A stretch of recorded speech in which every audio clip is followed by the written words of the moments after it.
আমরা সন্তোষপুর গ্রামের দিনের সন্ধান বক্তব্যের ছাত্রী। আমি পর্দার পক্ষে মঞ্জুরি ইয়াসমিন। আমি পর্দার বিপক্ষে ফাইজুন নিসা খাতুন।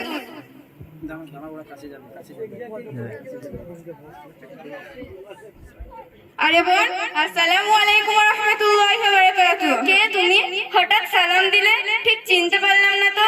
আরে বোন, তুমি সালামের উত্তর না দিয়ে জিজ্ঞাসা করছো আমি কে? তুমি কি জানো না সালামের উত্তর দেওয়া ওয়াজিব? ওয়ালাইকুম। ওয়ালাইকুম কি?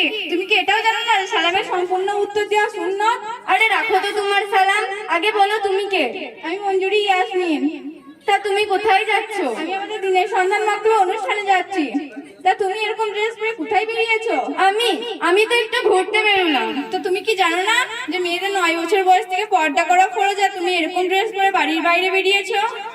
আরে রাখো তো তোমার পর্দা, এরকম পর্দা করে কি সব সময় থাকা যায়? আর তাছাড়া তুমি যে পর্দার কথা বলছো, আমি যদি তোমাকে পর্দা সম্বন্ধে কিছু প্রশ্ন করি, তুমি কি আমাকে উত্তর দিতে পারবে? ইনশাআল্লাহ, আল্লাহ যদি তৌফিক দেয়, আমার যদি জানা থাকে আমি নিশ্চয়ই দেবো। তাহলে তোমরা যত হাবিজাবি বোরকা পরে থাকো, এতে তোমাদের কি লাভ?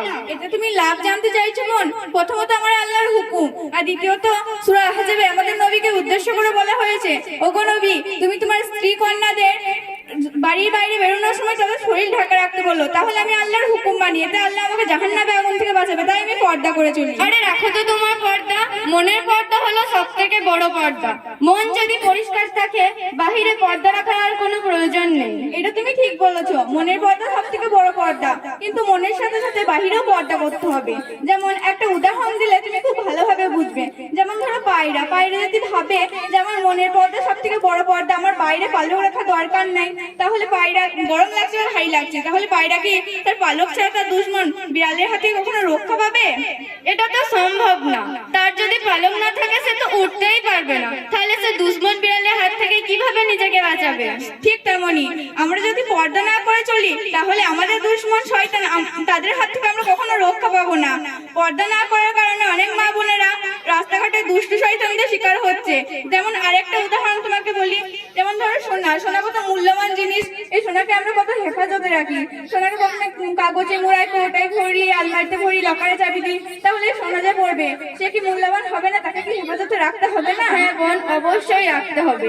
এতদিন আমি ভুলের মধ্যে ছিলাম, এবার তুমি আমার চোখ খুলে দিয়েছো।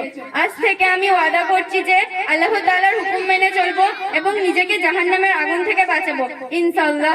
তা বোন, আমি তো এর আগে অনেক গুনাহ করেছি, সেই গুনাহগুলো কি ক্ষমা হবে না? অবশ্যই হবে, তুমি তাওবা করলে তোমার সমস্ত গুনাহ মাফ হয়ে যাবে। তা বোন, আমি তো তাওবা করতে জানি না, তুমি কি আমাকে শিখিয়ে দেবে? অবশ্যই শিখিয়ে দেবো, তুমি আমার সাথে সাথে বলো। তুমি তাওবায়ের ইস্তেগফার পড়বে। তাওবা আস্তাগফিরু। তাওবা আস্তাগফিরু নয়, তুমি তাওবায়ের ইস্তেগফার পড়বে। তাওবা ইস্তেগফার। হ্যাঁ, আস্তাগফিরুল্লাহ। আস্তাগফিরুল্লাহ নয়, বলো আস্তাগফিরুল্লাহ। রব্বি মিন কুল্লি নয়, বলো রব্বি মিন কুল্লি জামখাবি নয়, বলো জামবি ওয়াতুবু ওয়াতাবা নয়, বলো ওয়াতুবু ইলাইহি নয়, বলো ইলাইহি লা হাওলা নয়, বলো লা হাওলা ওয়ালা কুওয়াতা নয়, বলো ওয়ালা কুওয়াতা ইল্লা বিল্লাহিল নয়, বলো ইল্লা বিল্লাহিল আলিল আজিম নয়, বলো আলিল আজিম। আজকে কিন্তু তুমি নিষ্পাপ হয়ে গেলে। তা বোন, তুমি তো দেখছি অনেক কিছুই শিখেছো। তা তুমি এগুলো কোথা থেকে শিখেছো? আমি আমাদের দিনের সন্ধান মক্তব থেকে শিখেছি। সেখানে কি আমাকে ভর্তি নেবে? নিশ্চয়ই নেবে। সেখানে কি আমি যেতে পারি? অবশ্যই যেতে পারো। তাহলে আমরা একসঙ্গে কাল থেকে মক্তবে যাব, ইনশাআল্লাহ। আমার